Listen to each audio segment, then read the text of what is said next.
భారత ఆర్మీకి చెందిన సున్నితమైన సమాచారాన్ని పాకిస్తాన్కు చేరవేస్తూ అరెస్టైన యూట్యూబర్ జ్యోతి మల్హోత్రా కేసు విచారణలో విస్తుపోయే విషయాలు వెలుగులోకొస్తున్నాయి.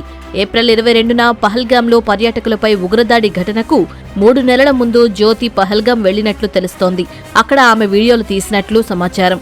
పహల్గాం సమాచారాన్ని పాక్ ఏజెంట్లకు జ్యోతి మల్హోత్రా చేరవేసి ఉంటుందని అధికారులు అనుమానిస్తున్నారు. దీనిపై పోలీసులు మరింత లోతుగా దర్యాప్తు చేస్తున్నారు. ఆపరేషన్ సింధూర్ అనంతరం నెలకొన్న ఉద్రిక్తతల సమయంలో ఆమె ఢిల్లీలోని పాక్ రాయబార కార్యాలయంలోని అధికారి డానిష్తో టచ్లో ఉన్నట్లు నిర్ధారించారు. జ్యోతిని అతడు ట్రాప్ చేసినట్లు తెలిపారు.